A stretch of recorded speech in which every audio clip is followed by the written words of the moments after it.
Hello and welcome into another episode of Locked On Wolves. Today on the show, 3 reasons to be optimistic about the Wolves as we hurtle toward the playoffs, really kind of regardless of where they end up in that, call it 5 to 7 range in the West. We'll break all that, the 5 to 8 range in the West. We'll break all that down. We'll also preview Wolves Suns tonight and Wolves Pistons on Sunday. It's all coming. Welcome in. You are Locked On Wolves.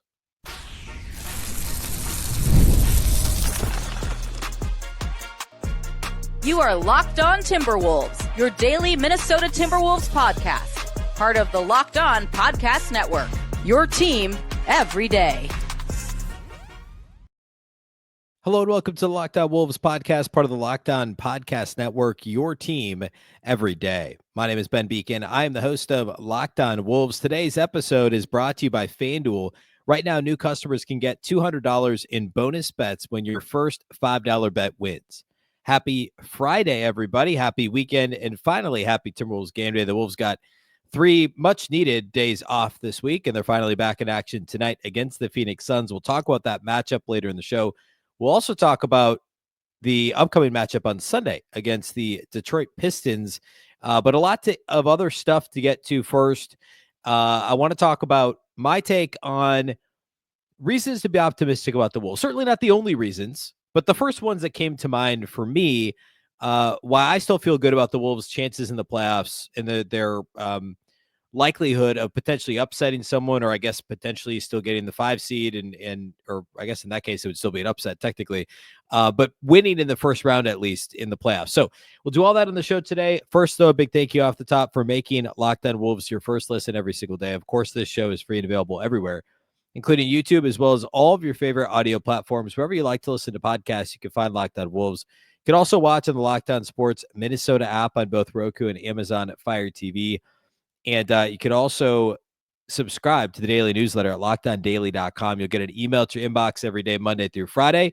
It'll be your one stop for Ultimate Wolves and NBA coverage delivered right to your inbox. Again, sign up for free right now at lockedondaily.com. All right.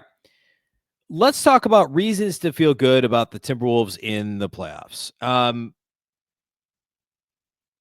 think the best place to start is kind of I'm going to cheat a little bit. There's some sub thoughts here, but I guess I would title it how the Wolves have fared overall this year against other Western Conference competition. And on yesterday's show, if you missed it, I broke down basically every tier in the NBA and how the Wolves have performed against every tier. They've been awful against the top of the East. They're 1-9 as of right now, prior to playing Detroit on Sunday. 1-9 against the top 6 teams in the Eastern Conference. Well, that's not the case against the top of the West. The Wolves are actually pretty decent against the top of the West, right? They're 2-2 against OKC, which is a really good mark against that team. They're 2-2 against Houston, 1-2 against, 0-2 against Memphis. Fine. 2-0 against Denver, 3-0 against the Clippers. Like, they're pretty good against the top of the West. That gives me hope. They're 1-3 against Golden State, and there was some flukiness in there. And they're 0-2 against Memphis with 1 to play. And that is a tough matchup for Minnesota. But by and large, I wouldn't look at the Western Conference and say, oh man, I really hope they don't play at Team X. Memphis is probably the one that I'd want to avoid the most. Last year going into the playoffs, I was worried about Dallas, which ended up being fair. And I was worried about Phoenix, which ended up not being something to be concerned about. Those are the matchups I didn't like the most. I liked the Clippers matchup. I still like the Clippers matchup. They're 3-0 against LA this year. The Clippers there. I actually don't hate the matchup against the Lakers. I don't like their matchup against Sacramento, although the Wolves are obviously a better team than the Kings. It's pretty unlikely they play them at this point. So all that to say, I like more matchups than I don't like in the Western Conference. I like many of those matchups better than, say, if the Wolves are in the East, weirdly enough. Along with that, I would cite the Timberwolves' record on the road as something that's encouraging to me. I understand the flip side of that coin is they should be better at home, but they're also most likely not going to have home court advantage. Obviously, you're still going to win at home, but they're better on the road than many teams are in the league. And I think that's a really beneficial thing to have going for you when you head toward the playoffs. You look at the Timberwolves' overall road record, they're 20-16 on the road. As of right now, only 3 teams in the West have more wins than them on the road. Actually, only 2, the Thunder and Denver. The Wolves and Rockets both have 20 wins on the road as of right now. So the Wolves are a good road team. And I'd lump that in. And then another thing I'd kind of lump into the same point, I think it's all related, is point differential suggests the Wolves are better than their record. That also has a flip side of the coin, and that is that they've lost close games, and that matters in the playoffs, right? Like, you have to be able to execute down the stretch. You have to be able to score and get stops in crunch time. The Wolves have not consistently done that. However, they did it last year, and there's no reason to think that it's not in there somewhere. And I get that we now have 73 games of evidence that maybe it's not, but the overall body of work, they still have, and this does matter, the fourth best point differential of any team in the Western Conference. And actually the sixth best in the entire NBA. Only Boston and Cleveland have a better point differential in the East. In the West, it's OKC, it's Houston, and it's Memphis that have better point differentials than Minnesota. I know it's not the same thing as winning the games. I get it, but it doesn't mean nothing. So I want to point that out. Like, the road record, the overall point differential, and the matchups in the West, I think all kind of work together to give me some optimism that this team's, what that all says together is that this team is better than the 41-32 record they currently carry. They're better than the likely, 8, 9, 10 win decrease that they're going to have year over year from last year to this year. And going from Karl-Anthony Towns and Kyle Anderson to Julius Randle and Dante DiVincenzo and the guys that have rotated in and out of the 9 and 10 spots of the rotation, that's not that big of a gap. There's other stuff that hasn't gone right. And namely, they're losing these close late games. But all that to say, like, those reasons together suggest this team still has better basketball to be played. Another reason would be the star caliber of Anthony Edwards and the ceiling of what Ant can do, as we saw in the first 2 rounds of the playoffs last year, as we've seen in individual games throughout last year and this year. The level to which Ant can play is only matched by a small handful of guys in the league. And I would say the secondary star power, Ant supported by some combination of Julius Randle, Rudy Gobert, like, those things matter. The level of star power that the Wolves have because of Ant, I mean, like, of course, SGA in the West, of course, Jokic, of course, Doncic. Like, that's it. None of the other teams ahead of the Wolves in the West have a guy that you would trust or you would say has a legit shot of carrying a team in a playoff series. Could Steph Curry still do it? Yeah, probably. I would say there's a greater chance Ant does it at this point in their respective careers. Houston doesn't have that one guy. They've got a lot of really nice players, a lot of guys who could be that guy. And, Memphis, like, Ja hasn't quite been that guy. The Clippers don't have that guy anymore. The Mavs certainly don't have that guy anymore. You go on down the list. So the Wolves have, I'm not like making a player ranking list, but in terms of guys that can, like, level up in a big moment or level up in over the course of a series, who truly get up for those games and can play at their best, Ant is right up there. He's in that SGA, Jokic, Doncic conversation. I'm not saying he's better than any of those guys, but he's in the conversation in terms of who can deliver in a big spot, a big game. I'm not talking about like a last-minute shot. We talked about that a couple weeks ago. That hasn't been Ant's strength. But in a big game, we saw him carry them through Phoenix, carry them, to at least ultimately beat Denver in 7 games last year in the playoffs. There's a lot to like about the ceiling of what Ant can provide. And as secondary stars, you're hard-pressed to find too many teams that have more guys at a secondary star level than Randle, Gobert. I mean, like, I don't know that you would. I mean, obviously the Lakers with LeBron and Doncic. I mean, LeBron being that second-tier star, and even Austin Reeves. Houston, again, is more about depth than one superstar. SGA, of course, has J-Dub and Chet Holmgren and Lou Dort. Like, they've got guys, but in terms of actual second-tier star power, like, Julius Randle's more likely to carry your offense for a game than most of the guys I just listed. Rudy Gobert is more likely to carry your defense for a game than anyone I just listed. So I think that the combination of Ant's high-level star power and what that second-tier star power can be, you got to feel good about that if you're looking at the Timberwolves team. I want to hit one more thing next about the playoffs, and then we'll transition and talk about tonight's matchup against the Suns and Sunday's matchup against the Pistons. We'll do all that here next.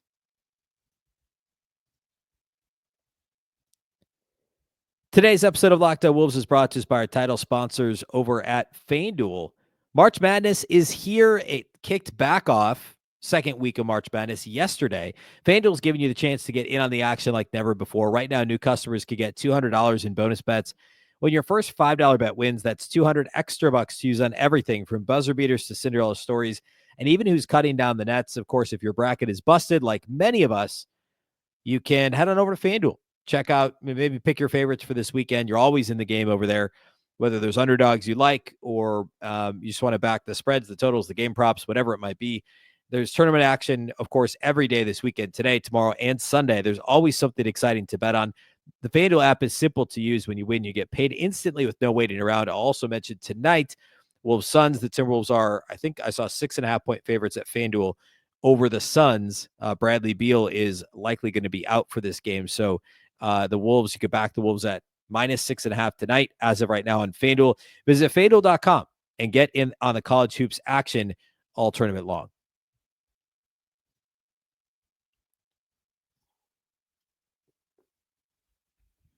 All right.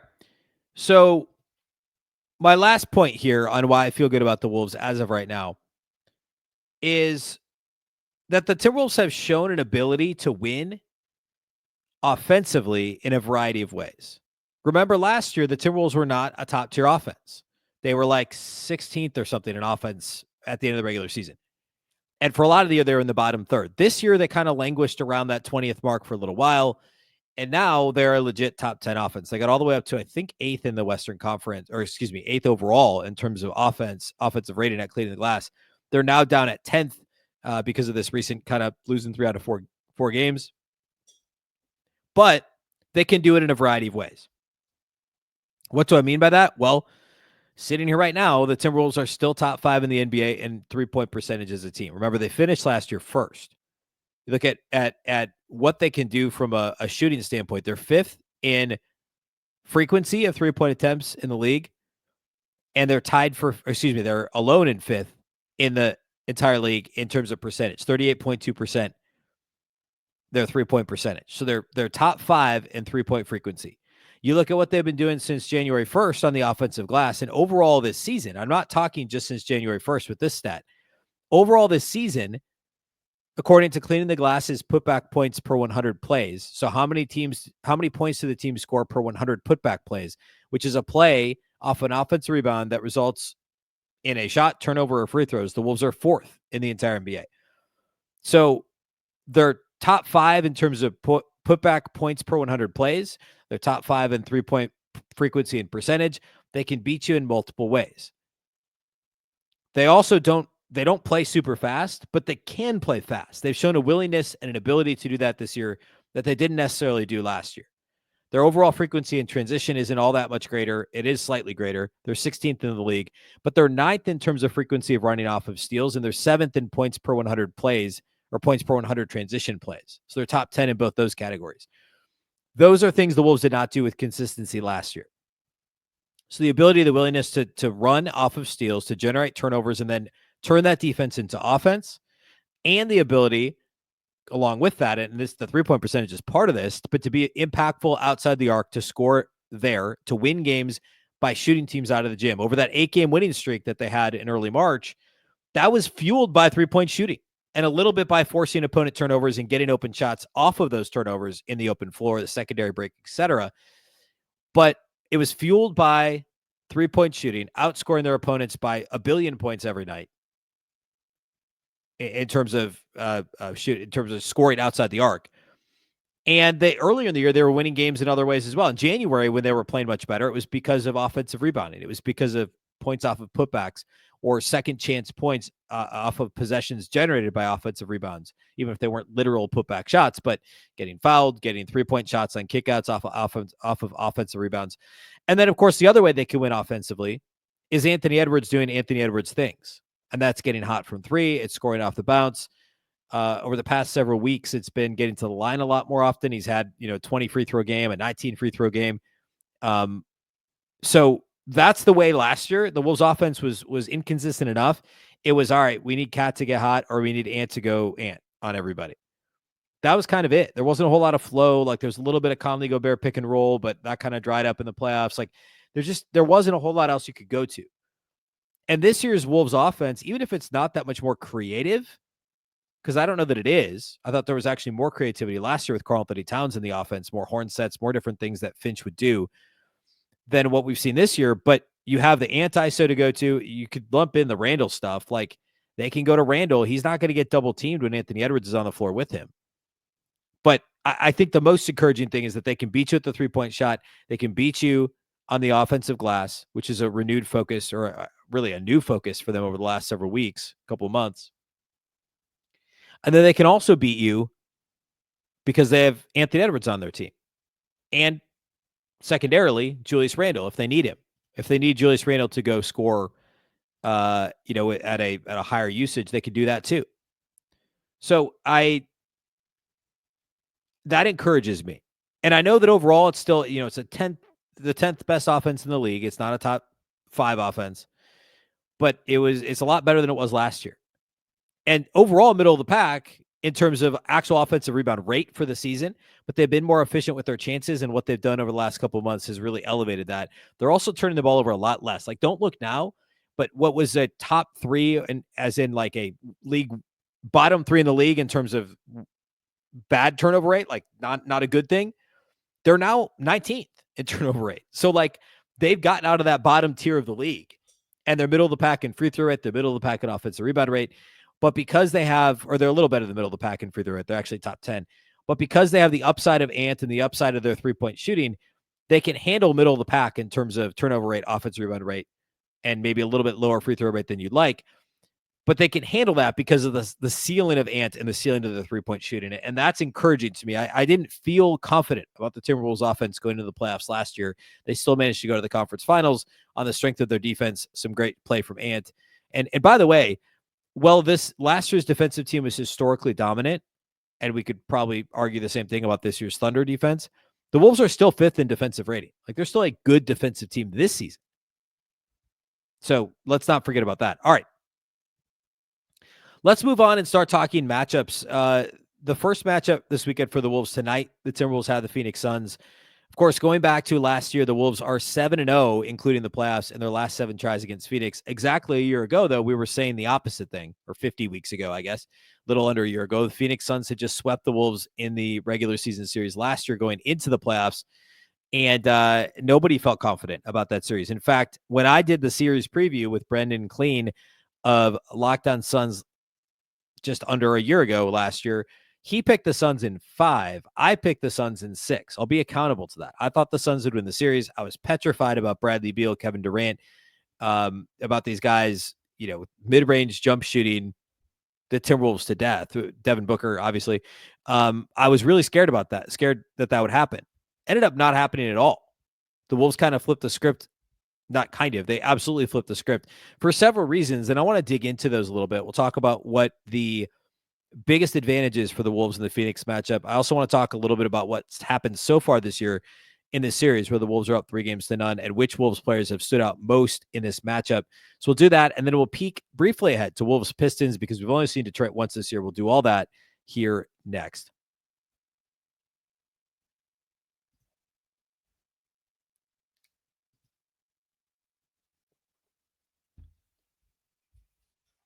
All right. So Wolves Suns tonight. Way back in November, the Timberwolves beat the Suns on a Julius Randle buzzer beater. The Wolves had not been playing well. They withstood 44 points for Devin Booker. They got 35 from Julius Randle, including the game-winning three-pointer to give them the 3-point lead. Ant was good in that game. He had 24 and 14, 6 assists, only 2 turnovers, and played well. DiVincenzo was good off the bench. That was kind of the deal for Minnesota. And for the Suns, I should note, Kevin Durant did not play in that game. This was all Devin Booker. Devin Booker had 44. Nobody else on the Suns had more than 18, and that was Grayson Allen off the bench. So there's no Bradley Beal, no Kevin Durant. This was fueled by Minnesota's three-point shooting. They had 17 made threes, 44% from outside the arc, and then the Julius Randle three-pointer. So that wasn't exactly a dominant performance against Phoenix, to be clear. But it was a Julius Randle buzzer beater nonetheless. Next time around was in January. The Timberwolves, this was January 29th. At the time, the Wolves were trying to go back on another winning streak. They were just coming into the game just 4 games above 500. in terms of who is available for Phoenix, they did have Kevin Durant. They did have Devin Booker, and Bradley Beal came off the bench. I think he had just returned from injury in this game, and he had 17 and 6 off the bench. Beal did in just 25 minutes. Booker had 28, 8 assists, but he had 9 turnovers. The Wolves hassled him throughout the game. Kevin Durant had 33 on 19 shots, was really good. Also had 4 blocks. And in this game, the Wolves just did a really good job of making shots themselves. I mean, dominating the paint. That's something we've seen frequently in this matchup. They were 56% overall from the floor in this game. Minnesota was, and they forced 15 Phoenix turnovers. Points to the paint wise, Minnesota had 54 points in the paint in this game, and also only limited the Suns to 15 made free throws, 20 free throw attempts. Phoenix missed 5 free throws. Those were a +9 at the free throw line. And then, like I said, did really well in the paint. So this was an 8-point Minnesota win in January. And then last time out, the Wolves and Suns, just in March, Minnesota won that game convincingly by 18 points. Ants had 44. We'll talk about Ants' overall numbers against Phoenix here in a minute. Durant had 26 and 10. Booker had 17 and was really not good in that game. He had 6 turnovers, was a -26 on the night. And Bradley Beal had 18 points in that game. This was also like kind of, I don't know, like right after Jaylen Clark started to take off for the Wolves. He played 11 minutes in this game and was impactful defensively as he always is. It was a really good DiVincenzo game. This was the 8 three-pointer DiVincenzo game, and the Wolves put it away early in the fourth quarter. Really, they put it away in the third quarter in this one. But this one was like, it felt like a blowout all the way through. I know Phoenix was up 6 at the end of the first quarter, but like the vibes in this one shifted in the second quarter, and Minnesota played extremely well. This was also, I should point out, the first game between the two teams, of course, being no Beal, no Durant. This game, no Rudy Gobert for Minnesota. He was still injured. Reid started for the Wolves, and Ant had, again, 44, 7, and 5. Overall this season, Anthony Edwards against the Suns is scoring 33.7 points per game on 57% shooting, 41% from outside the arc on nearly 10 threes per game, 6 assists per game, and over 5 rebounds per game for Anthony Edwards. Julius Randle, almost 28 points a game, 58% shooting, 37% outside the arc, and 6 boards a game. Has also played in 5 assists, has played really well against Phoenix. DiVincenzo missed a game in the middle there against Phoenix, but overall just shy of 20 points a game and 57% outside the arc on 11.5 3-pointers per game in the 2 games he's played in. So some strong Wolves numbers against the Suns. The recipe is what it was in the playoffs, right? It's try and be physical with Durant where you can. Let him do what he does. Otherwise, like, he's going to shoot those mid-range shots and probably make a fair number of them, but don't foul him. Try and knock him off his spot before he can get the ball. Try and wear him down. Attack him defensively to try and wear him down, which is how he ends up with 4 blocks in a game against the Wolves like he did earlier this year. But to try and really get into him and wear him down a little bit, force Bradley Beal and Devin Booker to put the ball on the floor where they're less comfortable. Don't let them get into a rhythm either from the mid-range or outside the arc. Well, the Wolves drop coverage does allow mid-range jumpers. Gobert's got to stay up in the drop a little bit. I think they can still drop against this team, but the Suns aren't trying to get to the rim. The Wolves have such a massive advantage there. In fact, Phoenix is dead last in the NBA in terms of shots at the rim. They just don't shoot the ball at the rim. Shots at the rim and also percentage at the rim as well. Overall this season, Phoenix is dead last in frequency at the rim. 21.9% of their shots are at the rim. Every other team in the NBA, at least a quarter of their shot attempts come at the rim. They are a full 3.1 percentage points below the next least frequent shooting at the rim team. They are nearly 10 full percentage points behind the league average for attempts at the rim. And it feels like the Wolves don't shoot that much at the rim. The Wolves shoot at the rim 31.4% of the time, slightly above league average, and 10 full percentage points, basically 9.5 percentage points ahead of the frequency that the Suns shoot at the rim. So that works to the Wolves' advantage. Of course, we know Phoenix is a great mid-range shooting team. They're a very good corner shooting team, corner 3-point shooting team when they do it. And actually they do shoot a lot of corner threes. So the Wolves just need to be physical. They need to try and force the ball out of those guys' hands, or at least make them put the ball on the deck and feel a little bit uncomfortable. The matchup overall is a good one for Minnesota. It just is. I feel less confident about the Pistons matchup. Now, When the Wolves lost the Pistons back in early January, that was the game, you may recall. Oh, one last thing on Phoenix. They've been playing really well lately. They lost to Boston the other day, but they'd won like 4 in a row. They're playing a lot better now than they had been earlier this season, and they've got a real shot at right now they're 10th in the West. They could climb a little bit higher as well. That game against the Pistons earlier this year, of course, that was the game, the infamous game, in which Anthony Edwards scored 53 points, made 10 threes, 11 free throws. He also turned it over 6 times to only 2 assists, and the Wolves lost by 14 points to the Pistons. They got 17 from Julius Randle, and nobody else on the Wolves scored in double figures. They only had 8 guys play, period. This was before TJ Shannon was trusted. It was before Jalen Clark was on the floor. Rob Dillingham, I think, was out. I believe he had a sprained ankle in this game. So only 8 guys played. And everybody that played at least 21 minutes. Mike Conley only played 21 minutes, was scoreless, and was a minus 18 in this game. Julius Randle was a minus 20 in this game. DiVincenzo off the bench, 5 points, was a minus 10. A lot of things went wrong for Minnesota in this game. They gave up 13 offensive rebounds to the Pistons, and Minnesota turned it over 17 times. Again, 6 of them were Ant, 3 apiece for DiVincenzo, Gobert, and Randle. The Detroit matchup scares me a little because they're a good rebounding team on both ends of the floor, and since then, the Wolves have improved dramatically on the glass on both ends of the floor. But Detroit's a top 10 offensive rebounding team, and they're also a top 5 defensive rebounding team. They're 4th in defensive rebound rate. They also play fast, which can be a recipe for disaster for the Wolves. They're top 5 in pace, and they don't shoot a ton of threes this side of Malik Beasley, but they're pretty accurate when they do.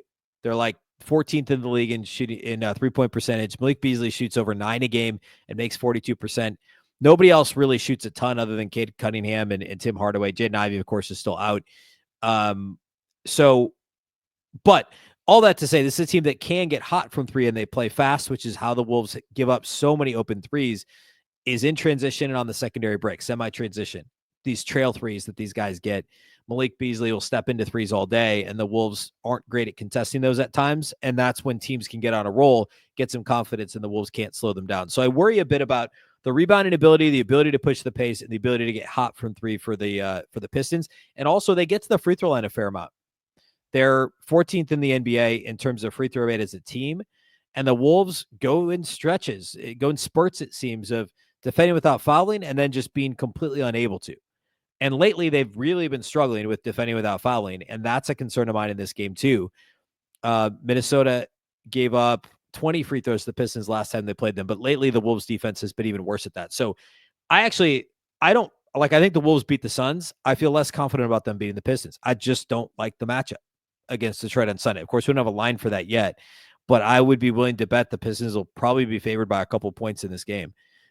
Even without Jaden Ivey, I worry a little bit about that matchup for the Wolves. So my prediction for the weekend, the Wolves beat the Suns, the Bradley Beal-less Suns. I think they lose the Pistons on Sunday, which is, it is a home game, but that hasn't meant a whole lot for the Wolves this year. So both home games, I think they split the 2 of them. And either way, on Monday will be the post-game pod following Wolves Pistons. We'll talk about that game. Of course, after Friday's game and Sunday's game, Jack and Luke will be over at Locked On Sports Minnesota on YouTube talking about the game. On the live postcast, we go live after every Wolves home game, after every Wolves game, period, usually about 10, 15 minutes after the final horn. Live on Locked On Sports Minnesota on YouTube. The recording right here, if you're listening to an audio feed of Locked On Wolves, you'll be able to hear that episode. Actually, the next episode of your feed will be tonight's postcast live with Jack and Luke. So be sure to check that out. That's all we got for you in today's show. A big thank you for making Locked On Wolves your first listen every day. Of course, this show is free and available everywhere. It includes YouTube as well as all of your favorite audio platforms. Wherever you like to listen to podcasts, you can find Locked On Wolves. You can also watch on the Locked On Sports Minnesota app on both Roku and Amazon Fire TV. A reminder, you can subscribe to the Locked On Wolves newsletter at LockedOnDaily.com. It's one stop for ultimate Wolves and NBA coverage delivered right to your inbox. Sign up for free now at LockedOnDaily.com. Remember, the Locked On Wolves podcast is part of the Locked On Podcast Network. Of course, the Locked On Network is your local experts on all the biggest stories. Once again, I'm Ben Beecken. This is the Locked On Wolves podcast, and we'll catch you next time.